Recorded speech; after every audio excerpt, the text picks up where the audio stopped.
चिन्तासन्तानहन्तारो यत्पादाम्बुजरेणव स्वीयानां तान् निजाचार्यान् प्रणमामि मुहुर्मुहुः। यदनुग्रहतो जन्तुः सर्वदुःखातिगो भवेत् तमहं सर्वदा वन्दे श्रीमद्वल्लभनन्दनम्। अज्ञानतिमिरान्धस्य ज्ञानाञ्जनशलाकया चक्षुरुन्मीलितं येन तस्मै श्रीगुरवे नमः। नमामि हृदयशेषे लीलाक्षीराब्धिशायिनम् लक्ष्मीसहस्रलीलाभिः सेव्यमानं कलानिधिम्। चतुर्भिश्च त्रिभिस्तथा षड्भिर्विराजते योऽसौ पञ्चधा हृदये मम। करो आरंभ।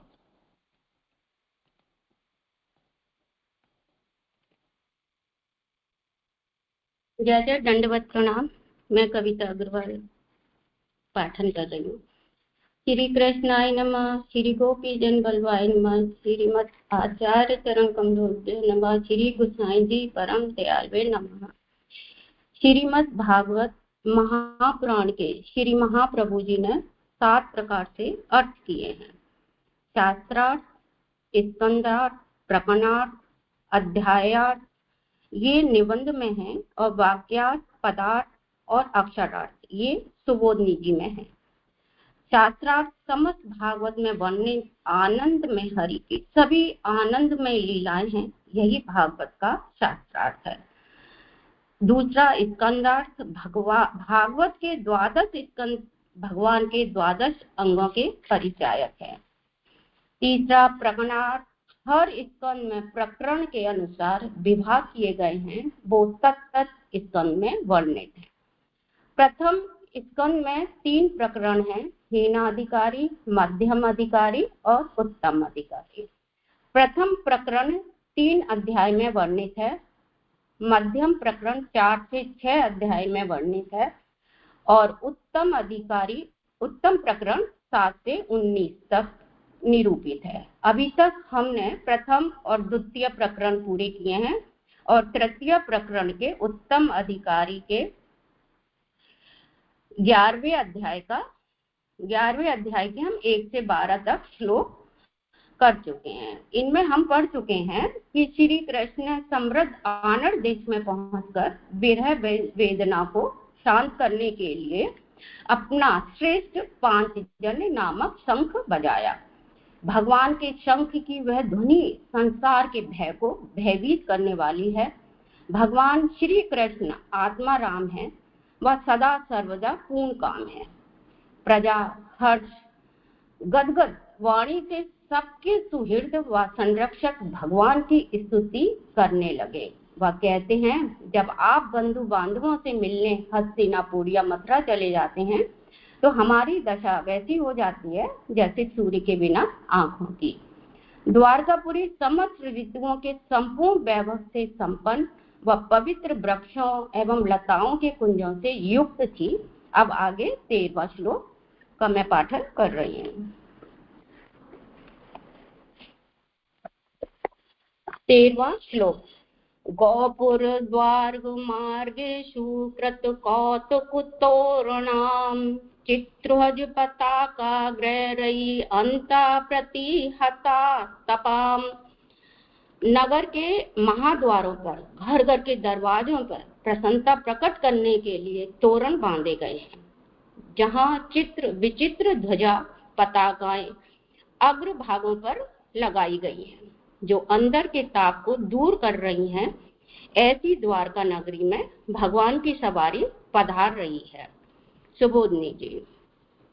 नगर का बाहरी द्वार गोपुर कहलाता है। इसके अतिरिक्त नगर के भीतरी दरवाजे हैं।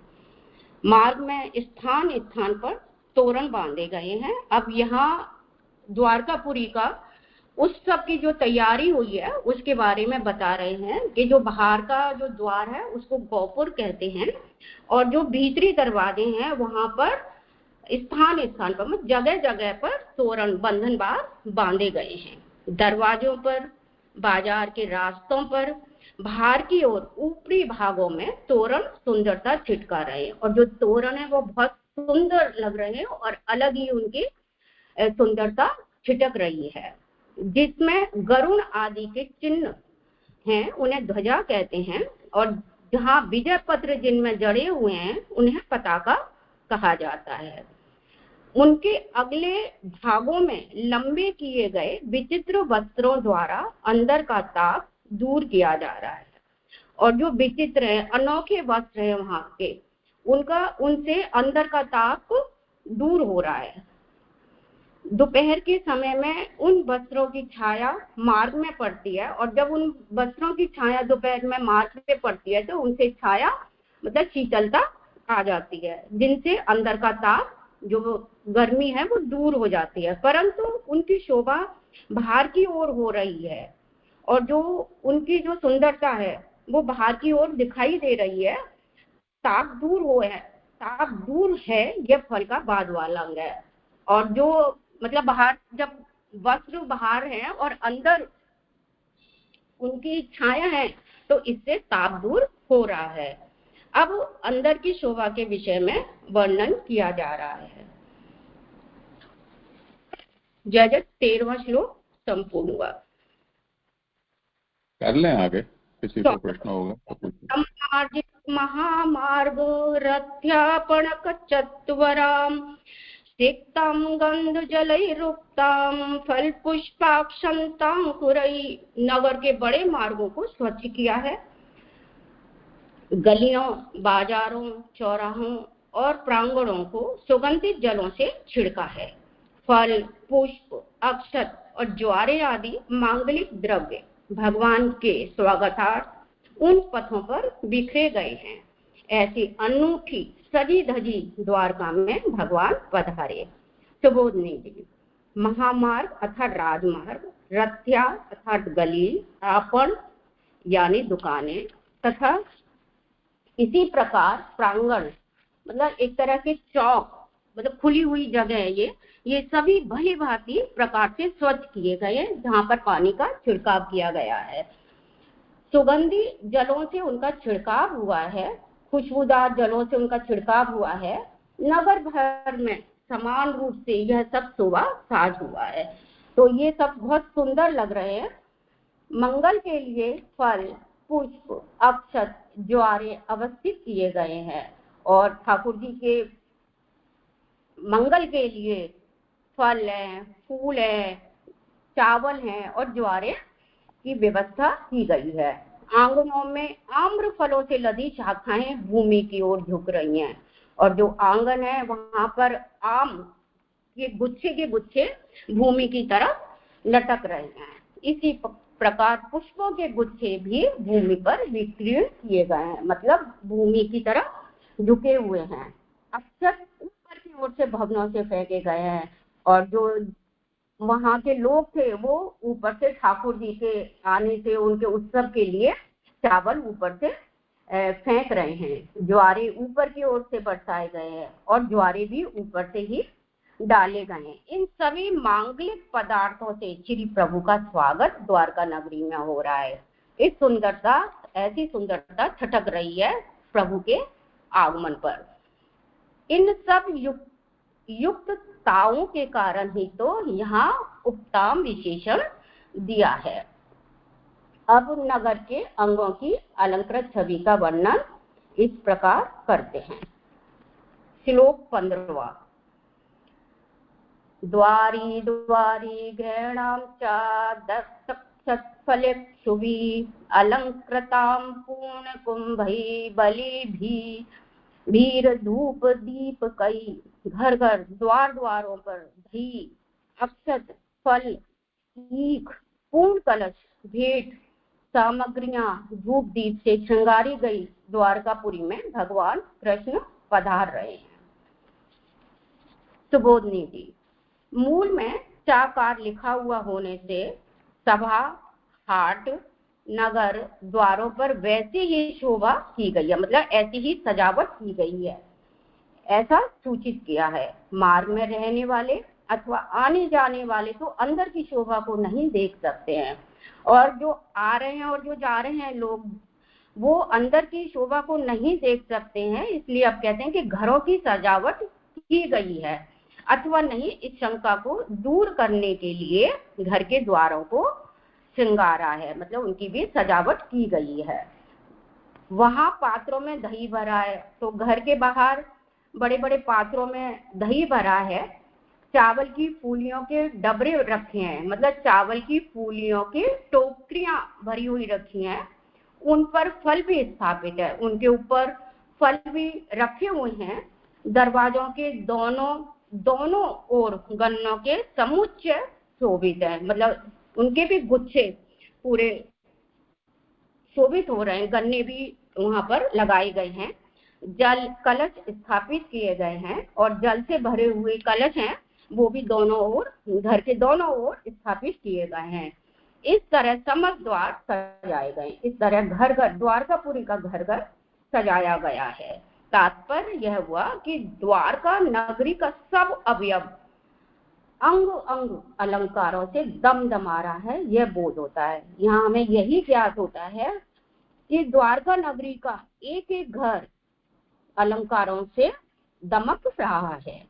यह महामहोत्सव भगवान के पदार्पण पे किया गया है। जब ठाकुर जी हस्तिनापुर से द्वारकापुरी में पधारे तो ये वहां का द्वारकापुरी में महामहोत्सव हुआ। अथवा यूं कहिए कि सूर्य के समान भगवान कृष्ण का तेज ही सब और व्यापक बनकर छा रहा है। जैसे सूर्य की रोशनी चारों तरफ फैलती है, ऐसे ही हमारे भगवान श्री कृष्ण भगवान के चारों तरफ जो उनका तेज है वो छिटक रहा है। अति निकट के परिवारजनों ने भी श्री कृष्ण को भगवत रूप से हृदय में पधराया है, और जो परिवार के लोग हैं निकट के, उन्होंने भी भगवान को भगवत रूप से, मतलब ब्रह्म रूप से ही हृदय में पधराया है। माता पिता आदि स्वयं श्री कृष्ण को लिवाने आए हैं, पर इस संबंध से नहीं कि यह हमारा पुत्र है, प्रत्युत ये साक्षात प्रभु हैं, और ये प्रभु हैं इसलिए वो उनको लिवाने के लिए गए। इस भाव की ही इस प्रसंग में बलिष्ठता है, मतलब यही भाव यहाँ पर प्रधानता दिखा रहा है। अगले 3.5 श्लोक निषेमेति में इस भाव को प्रदर्शित करते हुए कहते हैं। जय जय, आगे पढ़ो।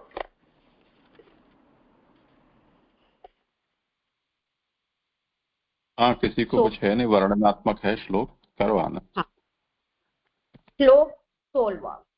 निशम्य प्रेष्ठम् आयान्तं वसुदेवो महामनः अक्रूरश्चोग्रसेनश्चारामश्चाद्भूतविक्रमः प्रद्युम्नश्चारुदेष्णश्च साम्भो जाम्बवती सुतः प्रहर्षवेगोच्छ्वसितशयनासन् भोजनः वारेन्द्रं पुरस्कृत्य ब्राह्मणैः स सुमङ्गलैः शङ्खतुल्यनिनादेन ब्रह्मघोषेण च धृतः प्रत्युज्जग्मुरथैर्ब्रह्मन् प्रणयागत साधुवसः। हे ब्रह्मन, हमारे प्रिय भगवान पधारे हैं। ऐसा सुनकर उदार मन वाले वसुदेव जी, अक्रूर, उग्रसेन, अद्भुत पराक्रम वाले बलदेव जी, प्रद्युम्न, चारुदेष्ण, जाम्बती के पुत्र सांब, ये सब अत्यधिक हर्ष के बढ़े हुए वेग से शयन, आसन, भोजन इत्यादि छोड़कर एक विशाल हाथी को आभूषणों से सजाकर आगे प्रस्थान कराते हुए पीछे मंगल पाठ करने वाले ब्राह्मणों का वेद पाठ पश्चात शंख तुरई की ध्वनियों से आदर प्रकट करते हुए रथों में बैठकर स्नेह से अधीर बने हुए श्री कृष्ण के सामने आए। सुबोधनी जी, यही तो कारण है कि संबंधी शब्द ना कहकर मूल में प्रेष्ठ शब्द का प्रयोग किया है। यहाँ संबंधी नहीं कहकर मूल में प्रेष्ठ मतलब प्रिय शब्द का प्रयोग किया है। श्री वसुदेव जी को बड़े मन वाला इसलिए कहा है कि भगवान को ग्रहण करने के लिए जिन्होंने देह संबंधी ज्ञान को भुला दिया, उन्होंने देह संबंधी ज्ञान को भुला दिया, मतलब उन्होंने ठाकुर जी को भगवान प्रभु ही मानकर वो आए और अपने लौकिक संबंधी जानकर नहीं आए। उग्र परंतु राजा हैं फिर भी सामने आए हैं। भक्ति की मुख्यता होने से लौकिक बड़प्पन वाली बात यहाँ नहीं आई, इसलिए यहाँ पर लौकिक बात नहीं आई, भक्ति की बात आई है। लौकिक दृष्टि से उग्रसेन राजा बड़े होने से बड़े हैं, लौकिक दृष्टि से तो उग्रसेन राजा हैं और वो बड़े हैं, लेकिन परंतु भक्ति की विशेषता होने से वसुदेव जी का नाम सबसे पहले लिया है। वसुदेव जी में भक्ति ज्यादा थी, इसीलिए उनका नाम पहले लिया। मूल में सब स्थान पर चकार का प्रयोग हुआ है, जिससे सबके अलग अलग वर्ग सूचित किए हैं। भगवान तो बलदेव जी के जमाई इत्यादि को मारकर पधारे हैं, तो फिर बलदेव जी किस लिए श्री कृष्ण के सामने पधार रहे हैं?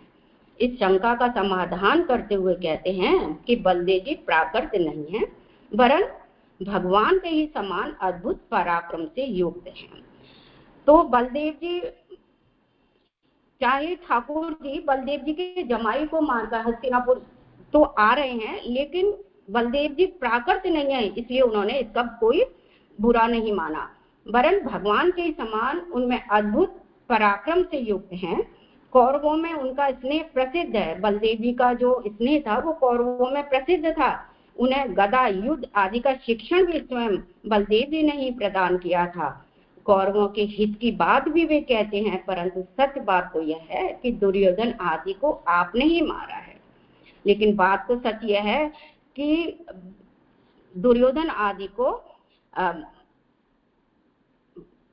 ठाकुर जी ने ही मारा है। मतलब यहाँ पर बलदेव जी के लिए ही कह रहे हैं कि उन्होंने ही मारा है। यह बात इसी से सामने आ जाती है कि बलदेव जी ने कौरवों के युद्ध का प्रशिक्षण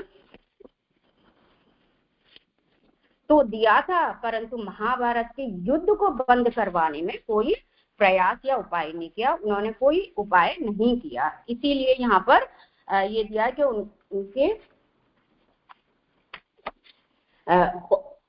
दुर्योधन आदि को आपने ही मारा है।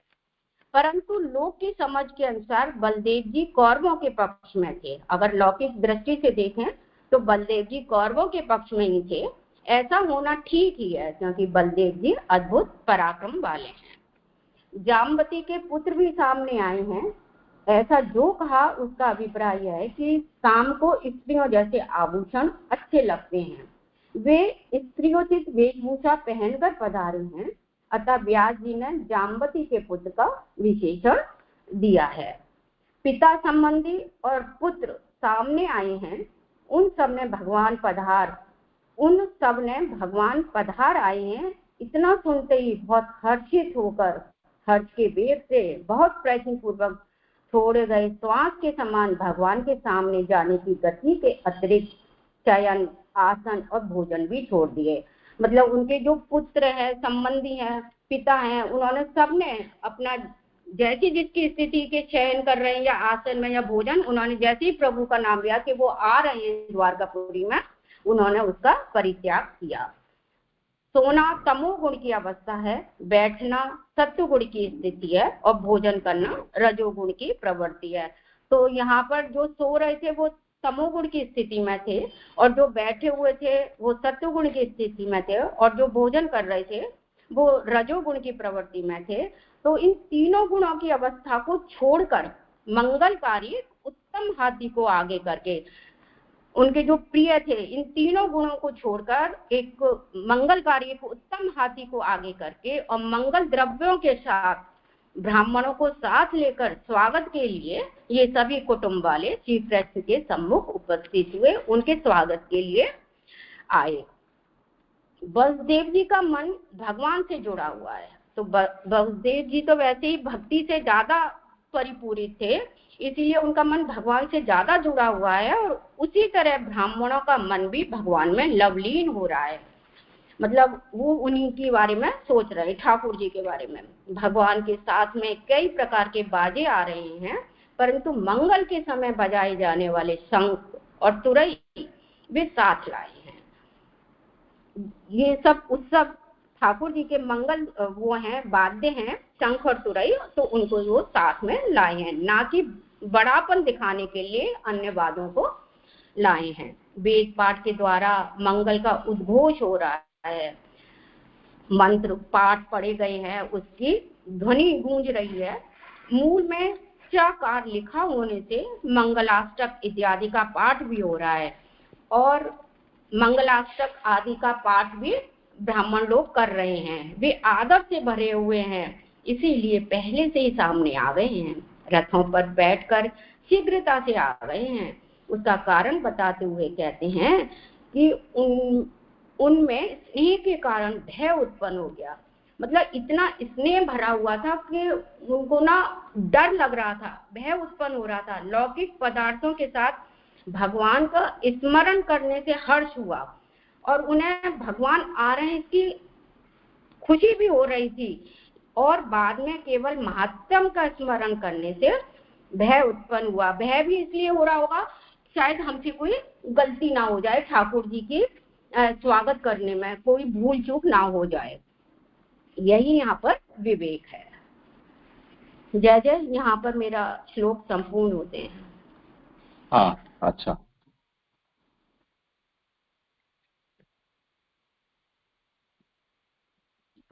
धन्यवाद। प्रणाम जी। ये पृष्ठ संख्या 60 पे पहले पैराग्राफ की दूसरी और तीसरी लाइन थोड़ी समझ में नहीं आई। कहते हैं कि परंतु लोक की समझ के अनुसार बलदेव जी कौरवों के पक्ष में थे। ऐसा होना ठीक ही है क्योंकि बलदेव जी अद्भुत पराक्रम वाले थे। ये तो समझ में आता है कि बलदेव जी अद्भुत पराक्रम वाले थे, लेकिन उससे कौरव के पक्ष में होना ये थोड़ा समझ में नहीं आया जी।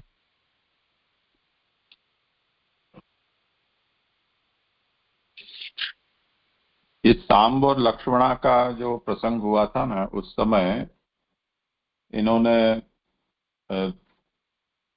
जब भगवान और बलदेव जी दोनों ही हस्तिनापुर पधारे तब कौरवों ने उनका बहुत अनादर किया था। तो उस समय बलदेव जी ने पूरे हस्तिनापुर को हिला दिया था और उसकी ढलान है वो पूरी नदी की ओर उलट दी थी। तो उसके कारण उनके मन में कौरवों के प्रति थोड़ी खटाई आ गई थी। और उसके बाद जब युद्ध घोषित हुआ तब भी पीछे उन्होंने युद्ध को रोकने के बजाय आप स्वयं शंकरषण के अवतार होने से भूभार हरण ये आपका कार्य है।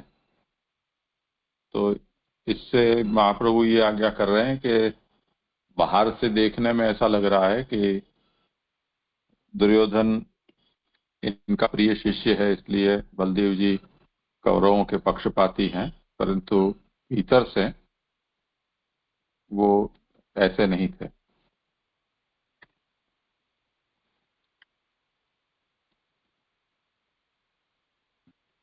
जी स्पष्ट हुआ जी। धन्यवाद। प्रणाम जी। अजय धन्यवाद। प्रणाम। यही मेरा प्रश्न था। जैसे प्रेष्ठ का मतलब क्या होता है? क्या प्रेष्ठ? हाँ, यहाँ कारण संबंधी शब्द न कहकर मूल में प्रेष्ठ शब्द का प्रयोग किया गया है। हाँ, अति प्रिय, वही अति प्रिय।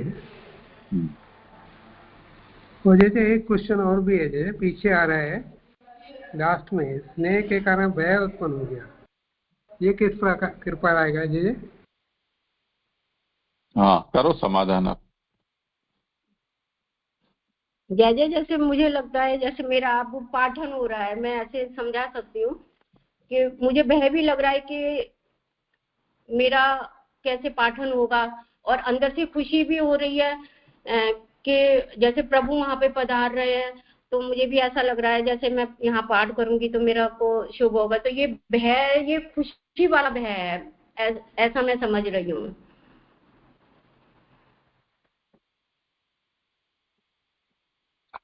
ये इसी प्रकार आएगा। आप सोचें, आपको क्या लग रहा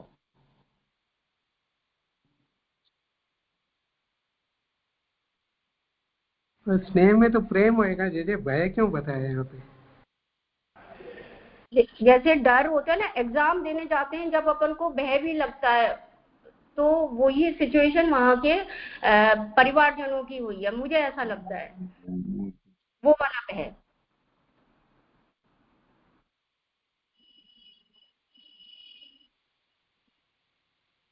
कि कहीं कोई गलती ना हो जाए। जय भय की स्थिति और होती है, स्नेह की स्थिति और होती है।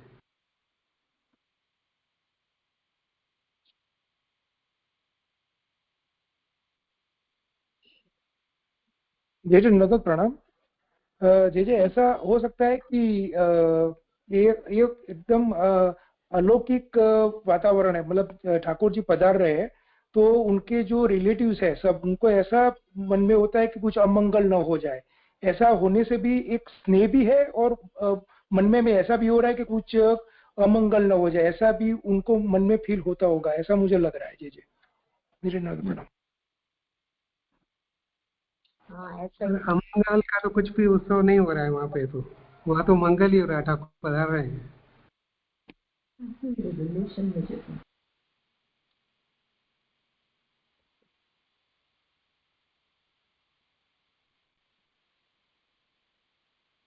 इसमें जो निरूपण जो है उसमें ये बात आ रही है कि रथ यानैः गमने हेतुः प्रणयेन आगत साध्वसाः। ये रथ पर सवार होकर क्यों गए, उसमें हेतु है प्रणयेन आगत साध्वसाः। प्रणयेन आगतम साध्वसम भयादि येषाम। कि प्रणय के कारण यानी प्रेम के कारण उनके भीतर एक प्रकार का भय हुआ। लौकिक पदार्थ सहित भगवत स्मरणे हर्षः केवल स्मरणे साध्वसम इति विवेकः। लौकिक पदार्थों के साथ जब प्रभु के विषय में उनको स्मरण हुआ तब तो हर्ष हुआ, और जब केवल लौकिक पदार्थ से रहित केवल भगवान का स्मरण होने पर उनके भीतर भय हुआ। तो भय मिश्रित प्रणय, ऐसा यहाँ पर निरूपण कर रहे हैं। तो प्रणयागत साध्वसा, रथों में बैठकर स्नेह से अधीर बने हुए श्री कृष्ण के सामने आए।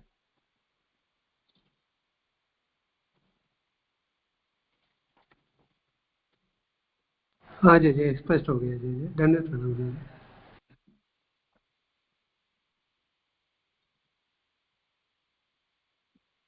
जय जय दंडवत प्रणाम। जय जय, मैं अचल। जय जय, आगे टर्न मेरा है। हाँ हाँ जय जय, दंडवत प्रणाम। जैसे खाली ये एक पंक्ति, लौकिक पदार्थों के साथ भगवान का स्मरण करने से हर्ष हुआ है, ये कैसे समझना? मतलब लौकिक पदार्थों के साथ भगवान का स्मरण। हाँ, करें समाधान।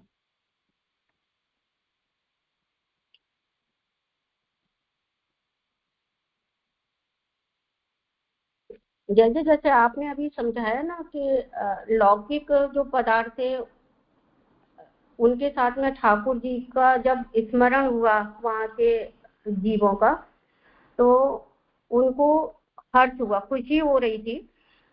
और लेकिन बिना उनके जब हम एकदम ठाकुर जी के सम्मुख बिना लौकिक पदार्थों के थे तो उनको भय उत्पन्न हो रहा था। महात्म स्मरण करने से उनको डर लग रहा था कि कहीं कोई अमंगल ना हो जाए ठाकुर के साथ, या हमसे ना हो जाए ठाकुर जी के लिए। इसमें जो लोग भगवानी के लिए निकले हैं उनको देखो, वसुदेव जी हैं, अक्रूर, उग्रसेन, बलदेव जी, ये सब तो बड़े हैं भगवान से। प्रद्युम्न, चारुदेशन और सांब, ये सब भगवान के पुत्र पौत्र हैं। तो उनकी बात छोड़ो, पर ये जो बड़े लोग आए हैं उसके बाद जो निरूपण आ रहा है कि जाम्बवती के पुत्र भी आए, यानी सांब भी गए। पिता संबंधी और पुत्र कुल मिलाकर ये सभी लोग आए हैं, और इन सबको भगवान के पधारने का हर्ष हुआ है। इसलिए जो जिस स्थिति में थे, जिस कार्य में थे, उसको वैसा की वैसा छोड़कर, और ये लोग ये सोचकर कि हम जल्दी पहुंचे, रथ पर सवार होकर गए हैं। अब इसमें भगवान के जो पराक्रम है उनका जो स्मरण किया जाता है, उनके महात्म्य का, तो उनके प्रति आदर भाव होता है। और यदि लौकिक संबंध का यदि विचार किया जाता है कि ये मेरा बेटा है, या जिनके जो जो भी लौकिक संबंध हो, भाई है, तो उस दृष्टि से वो स्नेह प्रकट होता है। तो उस बात को यहाँ कह रहे हैं कि लौकिक पदार्थ सहित भगवत स्मरणे हर्षः पश्चात केवल स्मरणे साध्वसम।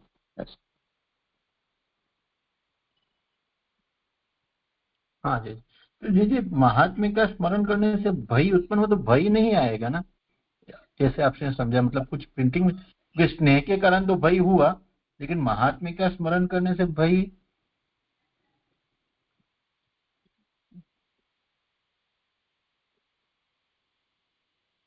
लौकिक पदार्थों के साथ भगवान का स्मरण करने से हर्ष हुआ, और बाद में केवल महात्म्य का स्मरण करने से भय उत्पन्न हुआ। तो वही तो है, और तो नहीं, उसमें क्या? शंका यही रही कि स्नेह के कारण तो हम समझ सकते हैं भय हुआ, लेकिन खाली महात्म्य ज्ञान और भय ये भय दोनों हुआ थोड़ा ऐसा कहाँ अंदर लिखा है? इसमें हिंदी में महात्म्य का स्मरण करने से भय उत्पन्न हुआ है, यही विवेक है इस, और बाद में केवल महात्म्य का स्मरण करने से भय उत्पन्न हुआ है। लौकिक पद, हाँ, उससे पहले वाली पंक्ति है, उनमें स्नेह के कारण भय उत्पन्न हो गया। हाँ, उसके बाद की बात की पंक्ति जी। हाँ, उसी बात को तो यहाँ समझा रहे हैं ना। नहीं, वो समझ गया जे मैं सॉरी, पर जो एकदम लास्ट पंक्ति है ना, एकदम लास्ट, जो बाद में केवल महात्म्य का स्मरण करने से भय उत्पन्न हुआ, तो महात्म्य का स्मरण से भय कैसे होगा? मतलब स्नेह से भय तो हम समझ सकते हैं, लेकिन महात्म्य से भय कैसे?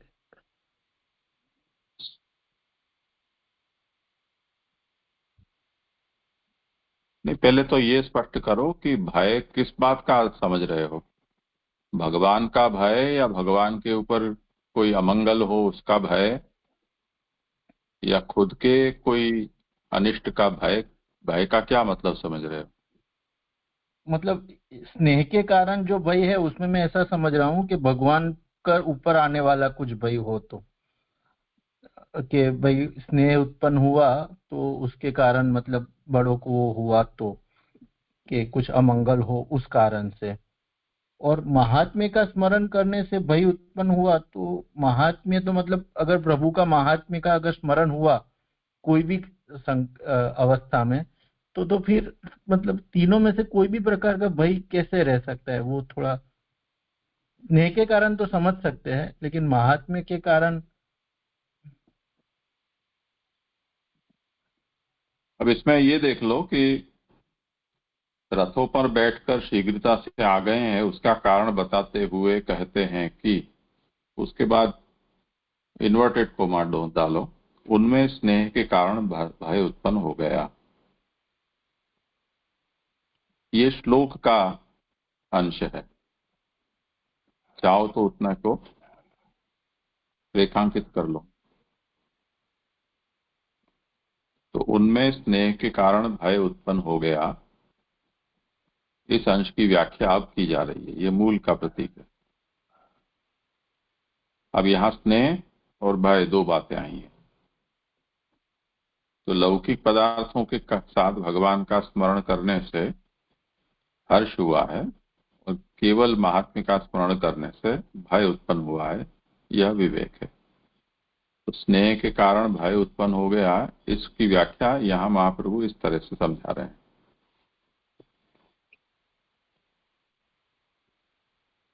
अच्छा, तो महाप्रभु जी मतलब महात्म्य का स्मरण, उसको हम स्नेह ऐसे महाप्रभु जी समझा रहे हैं।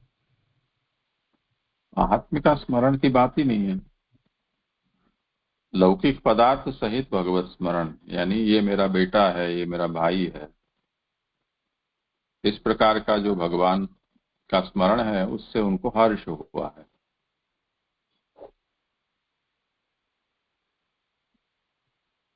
हाँ जी जी जी।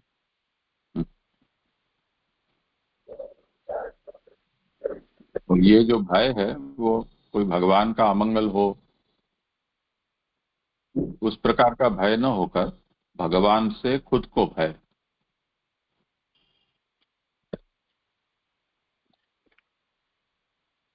हाँ जी जी, इससे एकदम स्पष्ट हो। करो आगे जिनका क्रम। हाँ जय दंडवत प्रणाम।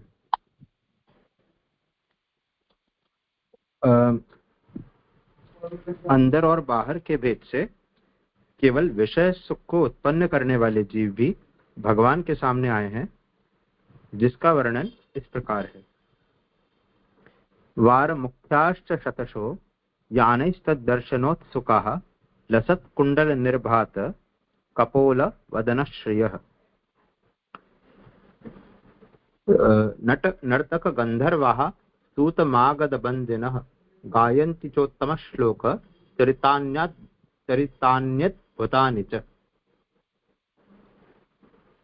शोक अभी इसमें ऐसा बता रहे हैं कि अब जो केवल विषय सुख को उत्पन्न करने वाले जीव हैं वो भगवान के सामने आए हैं, तो उनका वर्णन आ रहा है। अब शोभायमान कुंडलों ने स्वच्छ कपोलों वाली मुख की शोभा से प्रकाशमान सैकड़ों वैश्याएं उत्साह युक्त पालकियों में बैठकर भगवान के दर्शन के लिए आई। नट नर्तक गंधर्व सूत मागध बंदीजन भगवान के अद्भुत पराक्रम का गायन करने में लगे हुए हैं। सुबोधनी जी, जिन स्त्रियों के बहुत से वर हों उन्हें वैश्या कहा जाता है, वे भी प्रभु के सन्मुख आई हैं। मूल में चकार होने से अन्य चतुर स्त्रियां भी आई हुई हैं। उनमें कई प्रकार के भेद हैं, यह कहने के लिए शतशः शब्द दिया है। अब इसमें बता रहे हैं कि जो प्रभु के सन्मुख वैश्या आदि भी आई हैं, और श्लोक में च शब्द कहा है, इससे ऐसा समझना चाहिए कि अन्य जो चतुर स्त्रियां हैं वो भी आई हैं, और उनमें कई प्रकार के भेद हैं स्त्रियों में, ऐसा बताने के लिए शतशः शब्द बताया गया है, श्लोक में कहा गया है। उन वैश्याओं के बैठने के लिए पालकियां थीं। भगवान के दर्शनों के लिए वे बड़ी उतावली हो रही थी, अतः दर्शनों की शीघ्रता से वे पालकियों में बैठकर आई हैं। अपने भवनों के झरोखों से भी दर्शन किए जा सकते थे। फिर आने का कारण क्या? कारण यह कि वे भगवान के दर्शनों के लिए बहुत ही उत्साहित थी, अतः समय की बाधा को सहन नहीं करती हुई प्रभु के सम्मानार्थ सामने आई। अब इसमें बता रहे हैं कि वैश्या जो हैं वो पालकियों आदि में आई हैं, और वो यद्यपि झरोकों से भी भगवान के दर्शन कर सकती थी, लेकिन उनको भगवान के दर्शनों के लिए बड़ी उतावली थी, इसलिए वे शीघ्रता से पालकियों में बैठकर आई हैं। उनके अलंकारों का वर्णन इस प्रयोजन से किया है कि वे मंगल कार्य में सम्मिलित हो रही हैं। कानों के कुंडलों के प्रकाश से उनके गाल चमचमा रहे हैं, उस प्रकाश से उनके मुख की शोभा कई गुना बढ़ गई है। ऐसी वैश्याएं प्रभु के सन्मुख आई हैं। अब उनके अलंकारों का वर्णन किया जा रहा है, और वो इस प्रयोजन से किया जा रहा है क्योंकि मंगल कार्य में वो सम्मिलित हो रही हैं। तो ऐसा बता रहे हैं कि उनके कानों के कुंडलों का जो प्रकाश है उनके गालों पे आ रहा है, और उस प्रकाश से उनके मुख की शोभा कई गुना बढ़ गई है। तो ऐसी जो वैश्याएं हैं वो प्रभु के सम्मुख आई हैं। वहां अनेक नट नर्तक गंधर्व और बंदीजन भी आए हैं। शास्त्रों की रीति से नाचने वाले नट कहलाते हैं। लोक परंपरा के अनुसार नाचने वाले नर्तक कहलाते हैं। जो केवल गाते ही हैं, नाचते नहीं हैं, वे गंधर्व कहे जाते हैं। उसी प्रकार से सूत, मागध और बंदीजन भी आए हुए हैं। अब यहाँ बता रहे हैं कि अनेक नट, नर्तक, गंधर्व और बंदीजन भी आए हैं, जिसमें सबको भेद बता रहे हैं कि नट उन्हें कहा जाता है जो शास्त्रों की रीति के अनुसार नृत्य करते हैं। जो लोक परंपरा के अनुसार नृत्य करते हैं उनको नर्तक कहा जाता है। जो केवल गाते हैं, नाचते नहीं है, वो गंधर्व हैं। और उसी प्रकार सूत, मागध और बंदीजन भी आए हुए हैं। अब इसमें पुराणों का वाचन करने वाले सूत कहलाते हैं। वंश का बखान करने वालों को मागध कहा जाता है। उन्हें परिहार भी कहा जाता है। प्रस्तुत प्रसंग का अनुसरण करते हुए बोलने वालों को बंदीजन के नाम से पुकारा जाता है। उन्हें वैतालिक भी कहा जाता है। वे सभी भगवान के अद्भुत चरित्र का गायन कर रहे हैं। अब इसमें जो सूत आए हैं उनके बारे में बता रहे हैं कि वो पुराणों का वाचन करने वाले सूत कहे जाते हैं। जो वंश का बखान करते हैं वो मागध कहे जाते हैं। उनको परिहार भी कहा जाता है। और जो प्रस्तुत सामने जो प्रसंग हो रहा है उसके बारे में जो वर्णन करते हैं वो बंदीजन कहे जाते हैं। उन्हें वैतालिक भी कहते हैं। वे सभी भगवान के अद्भुत चरित्र का गायन कर रहे हैं। मूल में चकार होने से वे स्मरण करते हैं, ऐसा भी सूचित होता है। जो अद्भुत चरित्र होते हैं उनका वर्णन स्पष्ट रूप से लोक में कहने का प्रचलन नहीं है, तो भी वे उन चरित्रों का वर्णन स्पष्ट रूप से गा रहे हैं। यही बताने के लिए मूल में च दिया है। भगवान उत्तम यश वाले हैं, अतः उत्तम पुरुष ही उनके अद्भुत चरित्रों का गान कर रहे हैं। अब यहाँ बता रहे हैं कि जो अद्भुत चरित्र होते हैं उनको उनका स्पष्ट रूप से लोक में कहने का प्रचलन नहीं है, लेकिन वहां पे अभी वो स्पष्ट रूप से ही भगवान का वर्णन कर रहे हैं। अब भगवान उत्तम यश वाले हैं, इसलिए उत्तम पुरुषों के द्वारा ही भगवान का चरित्रों का गान किया जा रहा है। जैसे यहाँ पे 19-20 श्लोक पूर्ण हो रहा है।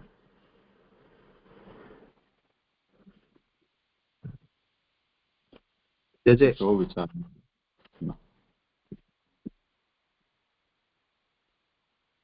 करो पहले आगे। जी जी प्रणाम क्षमा। एक ये अर्थ जो आया था ना इसमें, मतलब ये वर्णन तो स्पष्ट है, पर आभासार्थ में आचरण किया गया है कि अंदर और बाहर के भेद से केवल विषय सुख को उत्पन्न करने वाले जीव। तो अंदर और बाहर के भेद से मतलब यहाँ जो 19वें श्लोक है उसमें बाहर से जो विषय सुख उत्पन्न करने वाले, और फिर ये नट जो गंधर्व और सुतमागध है वो अंदर के भेद से, ऐसे समझना पड़ेगा ना फिर। स्पष्टीकरण जी।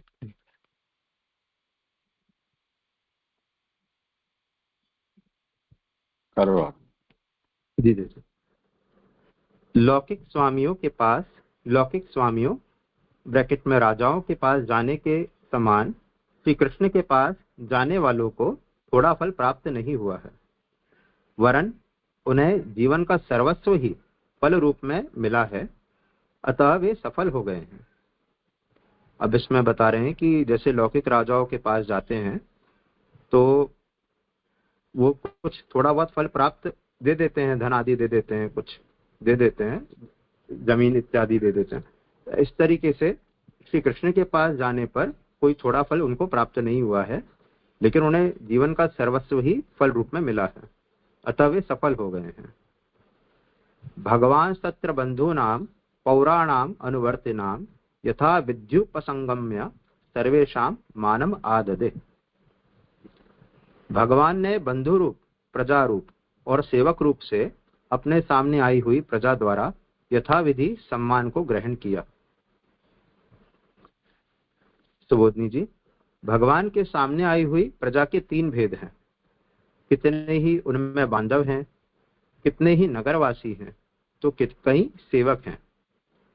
सामान्यतया तो सब प्रजा हैं ही, अतः उन्हें मध्य में ग्रहण किया है, क्योंकि बांधव, नागरिक और सेवक सब द्वारिका में रहने वाले हैं। भगवान ने उनके भावानुसार किए गए सम्मान को अंगीकार किया। अब इसमें बता रहे हैं कि जो 3 प्रकार की प्रजा भगवान के सम्मुख आई है, उसमें कितने तो भगवान के बांधव हैं, कितने ही नगरवासी हैं और कितने ही भगवान के सेवक हैं। और क्योंकि सामान्यतया सभी ही प्रजा हैं, बांधव भी प्रजा हैं, उनके सेवक भी प्रजा हैं, इसलिए जो नागरिक हैं उनको मध्य में लिया गया है श्लोक में, क्योंकि बांधव, नागरिक और सेवक सब द्वारिका में रहने वाले हैं। भगवान ने उनके भावानुसार किए गए सम्मान को अंगीकार किया। जय आगे करूं।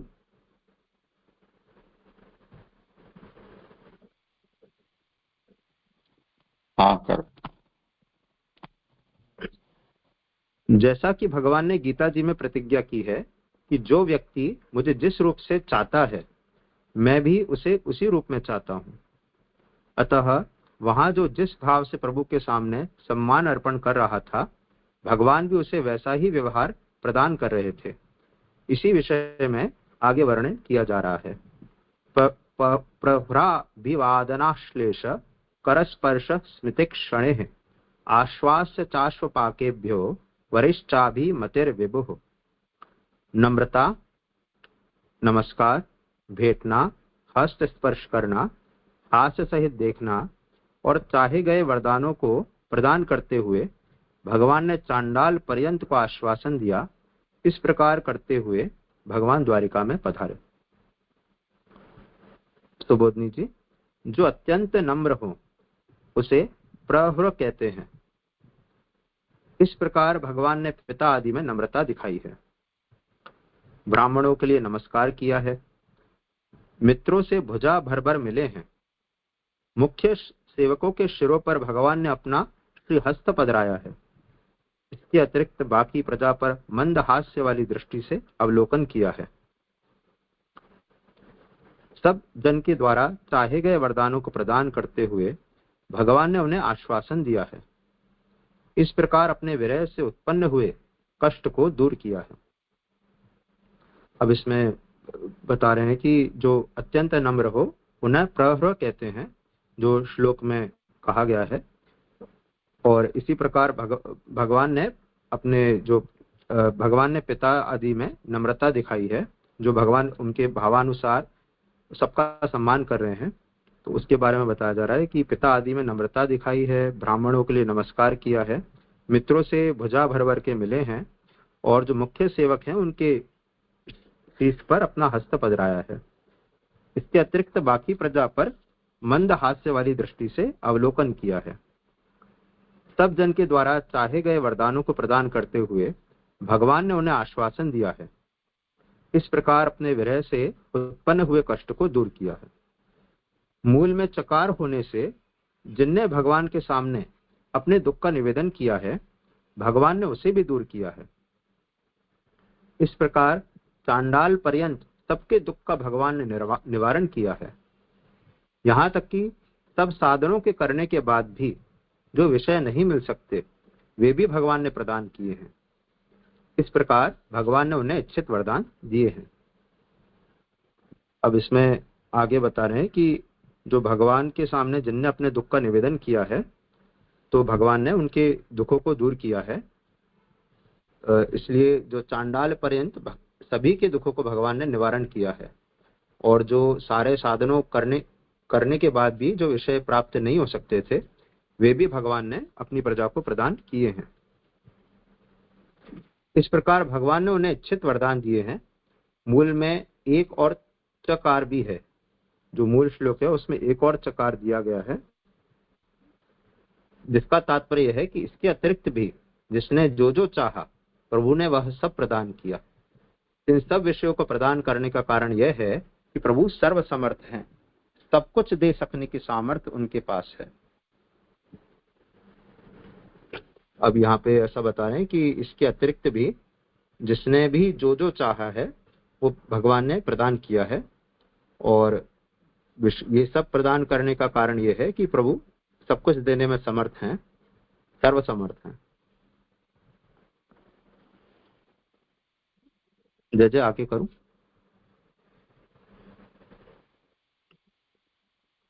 हाँ करो। भगवान जीवों को ये सब विषय क्यों देते हैं, इसका समाधान करते हुए आगे कहते हैं, स्वयं गुरुभिर्विप्रेह तदारेह कविरैरपि आशीभिर्युज्यमानोन्यः बंधुभिश्चाविशत्पुरी। स्त्रियों सहित गुरुओं, ब्राह्मणों, वृद्धों तथा अन्य बंधुओं द्वारा दिए गए आशीर्वादों से युक्त होकर भगवान श्री कृष्ण ने द्वारिकापुरी में प्रवेश किया। सुबोधनी जी, भगवान को सभी लोगों ने सम्मान दिया है, अतः भगवान द्वारा भी उन्हें कुछ प्रदान किया जाना चाहिए। भगवान ने उन्हें कई प्रकार के पदार्थ प्रदान किए हैं। ये सब विषय भगवान द्वारा प्रदान किए हुए होने से बंधन को करने वाले नहीं हैं, अस्तु निर्दोष हैं। अब यहाँ ऐसा बता रहे हैं कि भगवान को सभी लोगों ने सम्मान दिया है, इसलिए भगवान को भी उनको कुछ प्रदान करना चाहिए। तो भगवान ने उन्हें कई प्रकार के पदार्थ प्रदान किए हैं, और जो भगवान ने प्रदान किया है वो बंधन करने वाले नहीं है, बल्कि निर्दोष हैं। वहां ब्राह्मणों सहित अन्य दूसरे गुरु लोग हैं। बहुत से ब्राह्मण गुरु पद वाले भी हैं, बहुत से दूसरे भी हैं। ये सब स्त्रियों सहित आए हैं। इससे अतिरिक्त बहुत से वृद्धजन भी हैं जिनने भगवान को आशीर्वाद प्रदान किया है। संतोष पूर्वक अभिनंदन करना आशीर्वाद कहलाता है। इसी प्रकार अन्य बंधुओं के प्रति भी कहा है। मूल में अन्य शब्द का यह भी अर्थ है कि अपने पुत्रों के नवीन संबंध भी जुड़े हैं, अतः उन पुत्रों के श्वशुरों आदि सहित भगवान पधारे हैं। अब इसमें आगे बता रहे हैं कि जो वहां जो ब्राह्मण हैं या फिर ब्राह्मणों के सहित जो अन्य जो दूसरे गुरु लोग हैं, तो वे सब भी स्त्रियों सहित आए हैं, और इसके अतिरिक्त बहुत से वृद्धजन भी आए हैं। उनने भगवान को आशीर्वाद प्रदान किया है, और आशीर्वाद से का अर्थ बता रहे हैं कि जो संतोष पूर्वक अभिनंदन किया जाता है उससे आशीर्वाद कहा जाता है। इसी प्रकार अन्य बंधुओं के प्रति भी कहा है।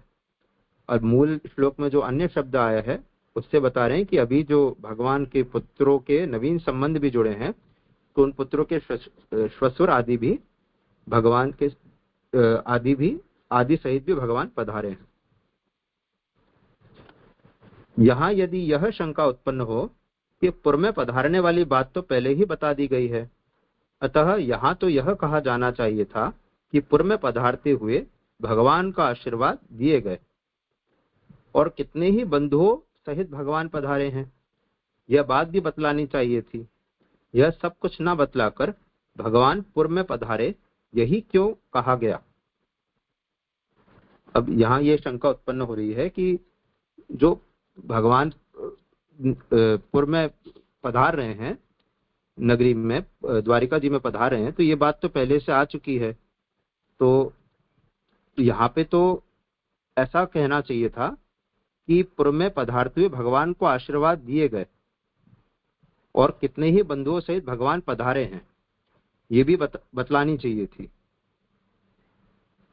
यदि थोड़ा समझ नहीं आ रहा है, इसमें आगे ये तो समझ में आया कि जो समाधान इसमें दिया गया है, यदि एक बार पहले समाधान देख लूं, यहाँ पे मेरे को थोड़ा डाउट है। उसका समाधान करते हैं कि पहले तो अनर्थ देश में पधारने की बात बतलाई गई है, बाद में पूर्व प्रवेश की बात कही गई है, अतः द्वारिका में प्रवेश करने की स्थिति अधिक उत्तमता से वर्णित की गई है। इसमें जो प्रथम के जो श्लोक हैं इस अध्याय के, वहां पे बताया है कि भगवान अनर्थ देश में होकर द्वारिका नगरी पधार रहे हैं।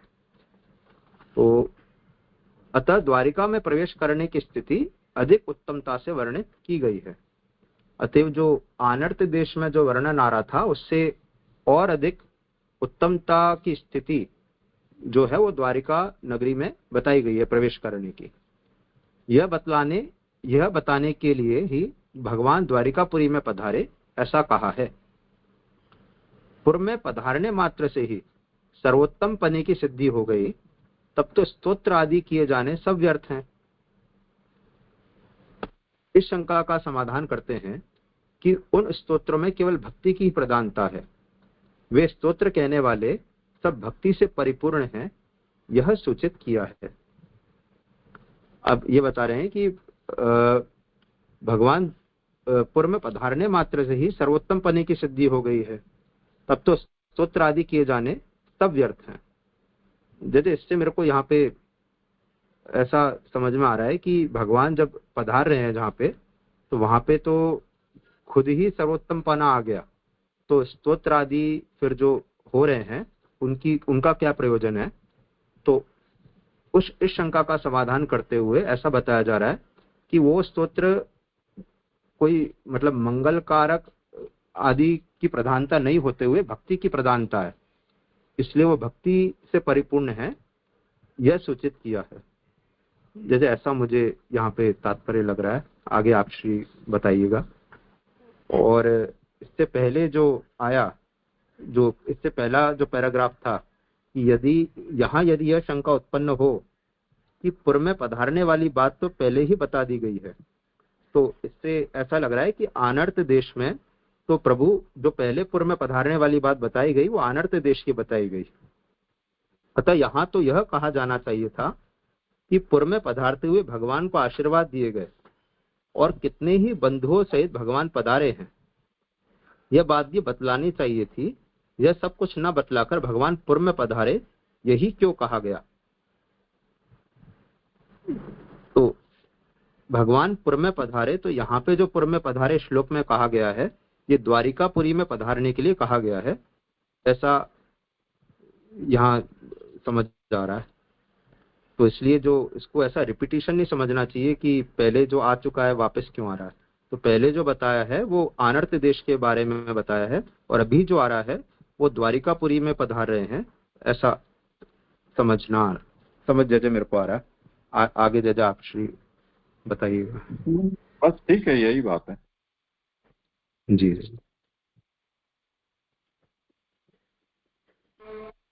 जय दंडित भांजे जी, ये पहली लाइन जो आ रही है, भगवान को सभी लोगों ने सम्मान दिया है, अतः भगवान द्वारा भी उन्हें कुछ प्रदान किया जाना चाहिए।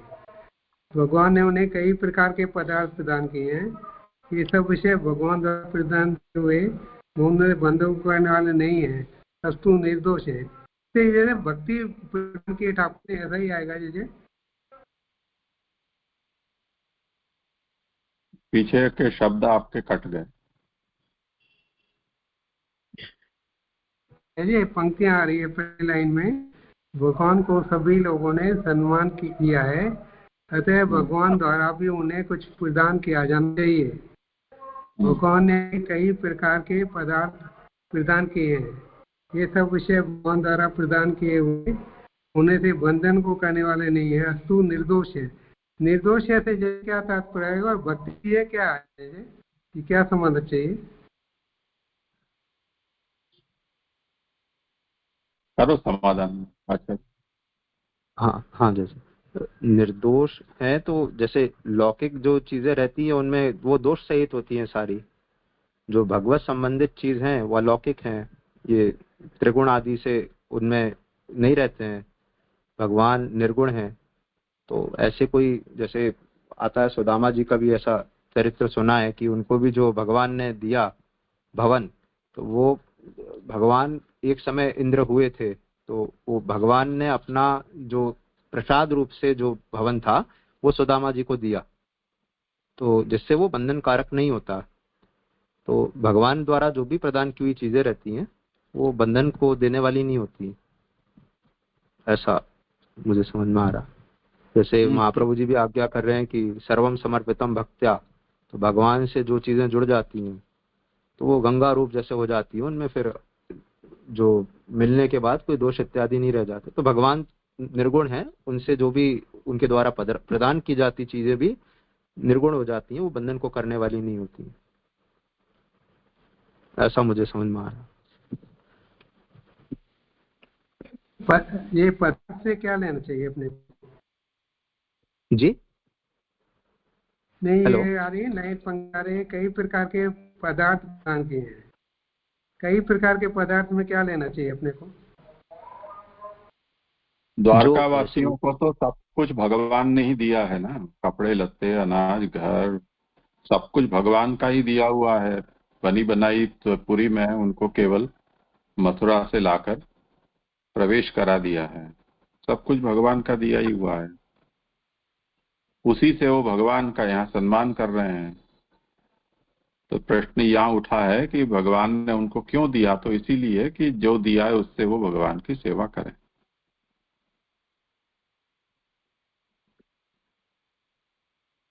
आगे करो। हाँ जी, स्पष्ट हो दीजिए। जी धन्यवाद प्रणाम। जी खाली ये एक प्रश्न था कि इसमें मूल में कहीं पे ऐसा नहीं आ रहा है कि स्तोत्र आदि किए, मतलब जो आशीर्वादों से युक्त होकर भगवान श्री कृष्ण ने द्वारकापुरी में प्रवेश किया, मूल में ऐसा आ रहा है।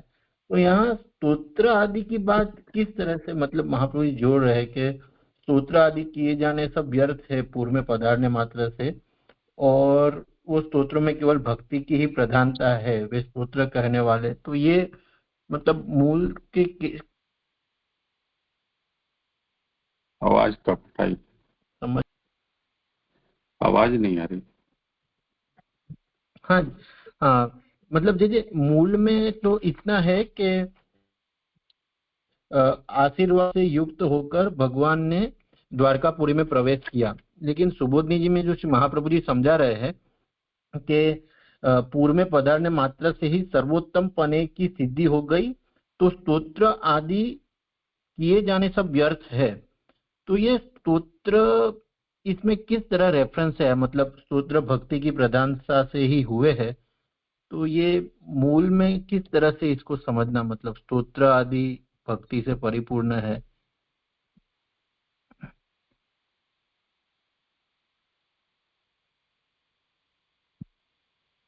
हाँ करो समाधान।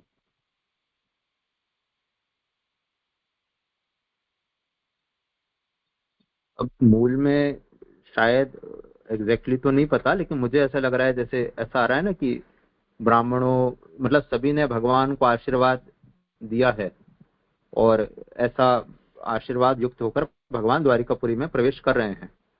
तो जैसे स्तोत्र आदि शायद उसी अर्थ में ले लिए गए हों, और तो मुझे समझ नहीं आ रहा। मुझे ऐसा लगा, लेकिन ऐसे ही समझना है चीजें, आशीर्वाद को ही। नहीं पे ये कोई इस श्लोक का ही विषय है ऐसा थोड़ी है, तो आप शुरू से चल रहा है, सभी विषय का समाहार है ये। गायन्ति चोत्तम श्लोक चरितान्यद्भुतानि च, वहां से और उससे पहले भी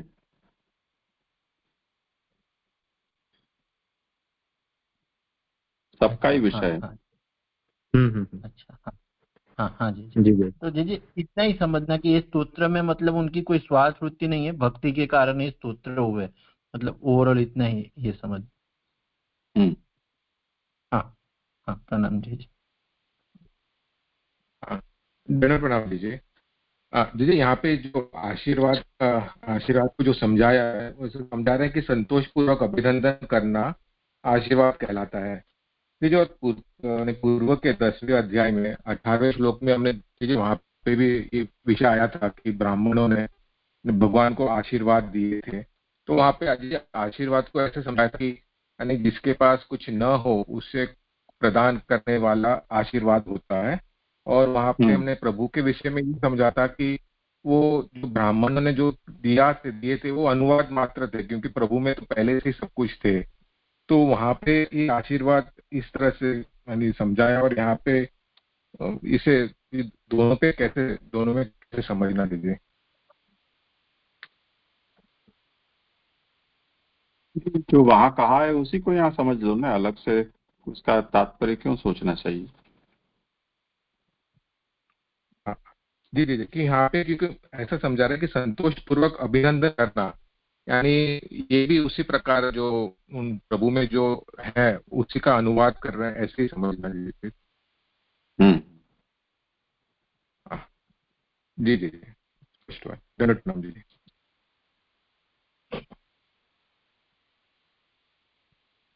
जज आगे करूं? जी जी। अब मर्यादा में रहने वाली स्त्रियों ने क्या किया यह बताया जा रहा है। राजमार्गम गते कृष्णे द्वारिकायाः कुलस्त्रियः हमर्याण्यारुरुहुर्विप्राः तदीक्षण महोत्सवः। हे ब्राह्मणों, भगवान राजमार्ग पर पधार रहे हैं, अतः दर्शन करने वालों का यह एक बहुत बड़ा उत्सव है। इसलिए द्वारिका की कुलांगनाएं भगवान के दर्शनार्थ महलों के ऊपर चढ़ गई। सुबोधनी जी, स्त्रियां भी मार्ग में रहती हैं और भगवान भी मार्ग से पधार रहे हैं, इसलिए उनका दर्शन करना योग्य है ही। भगवान ने द्वारिका में भी सब मार्गों की रक्षा की है। यह बताने के लिए विप्राह यह संबोधन दिया है। भगवान के दर्शन करना यही जिनका सबसे बड़ा उत्सव है, ऐसी वहां की सब कुलंगना है, ऐसा कहा है। अब इसमें जो स्त्रियां द्वारिका की जो मर्यादा में रहने वाली स्त्रियां हैं उनका वर्णन किया जा रहा है कि जो स्त्रियां भी मार्ग में, जिस मार्ग में भगवान पधार रहे हैं उस मार्ग में रहती हैं और इसलिए वो भगवान का दर्शन करें, ये तो योग्य ही है कि भगवान भी मार्ग में से ही पधारे हैं और वो भी मार्ग में ही रहती हैं। तो भगवान ने मार्ग में द्वारिका में भी सब मार्गों की रक्षा की है, यह बतलाने के लिए विप्राह यह संबोधन दिया है। भगवान के दर्शन करना यही जिनका सबसे बड़ा उत्सव है, ऐसी वहां की सब कुलंगना है, ऐसा कहा है। इसलिए उन्होंने आभूषणों से स्वयं को श्रृंगारित किया है। अन्य पुरुषों को देखने का दोष उन स्त्रियों में नहीं है, वे तो प्रभु के दर्शनार्थ ही भूषण भूषित होकर महलों की अटारियों पर चढ़ गई हैं, ऐसा सूचित किया है। यहाँ पे ऐसा बता रहे हैं कि वो जो स्त्रियां हैं वो आभूषणों से स्वयं को श्रृंगारित करके आई हैं और उनमें अन्य पुरुषों को देखने का कोई दोष नहीं है, परंतु वो प्रभु के दर्शनार्थ ही ऐसे भूषणों से भूषित होकर अपनी अटारियों पर चढ़ गई हैं, ऐसा यहाँ बताया गया है। यदि यहाँ पे जो ये बताया है कि भगवान ने द्वारिका में भी सब मार्गों की रक्षा की है, यह बतलाने के लिए विप्राह यह संबोधन दिया है। यदि ये इसमें ये संगति नहीं बैठ रही है कि जैसे ये वर्णन आ रहा है और यहाँ पे ये रक्षा की बात अचानक बीच में जो सब मार्गों की रक्षा की है, विप्राह शब्द आए, ये समझ नहीं आया कैसे इसकी संगति लें। मुझे मेरा भी यही प्रश्न था, और ये जो विप्राह ये जो शब्द आ रहा है उससे ये बात कैसे आ रही है वो भी नहीं समझ में आ रहा, क्योंकि विप्राह जो है उसका तो ये मीनिंग नहीं है ना, वो तो कुछ अलग है, तो वो भी बात कैसे आ रही है वो भी समझना था।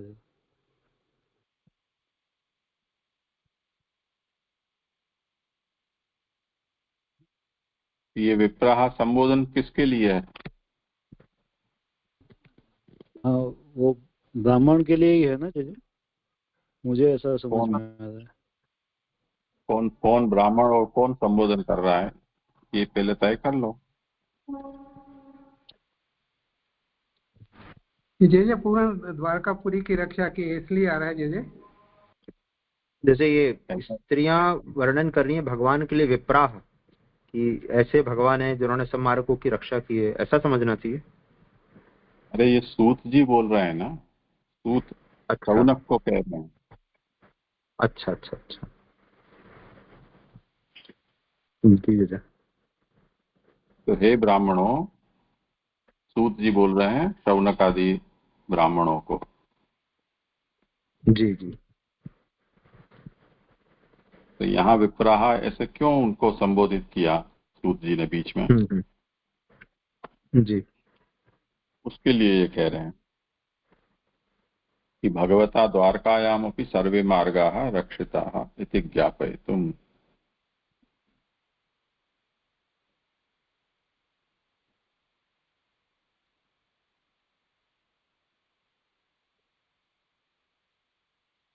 लेकिन जैसे यहाँ पे जैसे सब मार्गों की रक्षा करने की बात यहाँ पे ऐसे क्यों आई?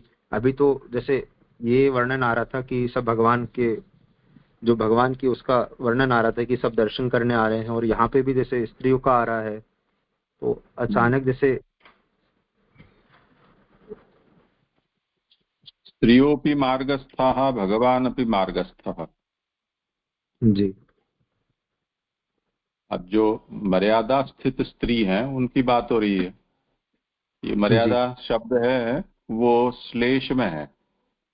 मर्यादा का मतलब जो सलज्ज होती हैं, जी जी पर्दे में रहती हैं, ये एक होता है मर्यादा। जी दूसरी पुष्टि और मर्यादा। जी तो अब जिन्होंने इससे पूर्व जितने वर्णन आए उनमें तो हमने ये देखा ना कि स्त्रियां भी वहां भगवान की अगवानी के लिए मार्ग पर आ चुकी हैं। कुछ अपने पत्नियों के साथ भी है, पतियों के साथ भी हैं, और जैसे वारांगना आदि हैं वो ऐसे भी आई हैं। पर ये जो वो हैं जो मर्यादा स्थित हैं, ऐसी स्त्रियां, तो इतनी जिनके ऊपर भगवान ने कृपा की है और सब लोगों को द्वारका में लाके बसाया है, जिसमें 16,000 से अधिक तो भगवान की पटरानियां हैं जो भगवान के अंतःपुर में रहती हैं, और ये मर्यादास्थ हैं। तो भगवान ने सभी मार्गों की द्वारका में भी रक्षा की है। तो पुष्टि भी है, मर्यादा भी है। यहाँ जिन जिन लोगों का वर्णन आया है उसमें जो विषयासक्त हैं उन प्रकार के भी लोगों का निरूपण आया है। तो ऐसा समझो कि अगर पुष्टि के ही सभी को हम पुष्टि के कहें तो तीनों ही प्रकार भेद यहाँ हमें प्राप्त हो जाते हैं। पुष्टि मर्यादा, पुष्टि प्रवाह और पुष्टि पुष्टि। तो उस अभिप्राय से यहाँ कहा हो ऐसा लग रहा है कि भगवता द्वारकायाम भी सर्वे मार्गाः रक्षिता। जी चाचा जी जी जी हुआ अच्छी तरह।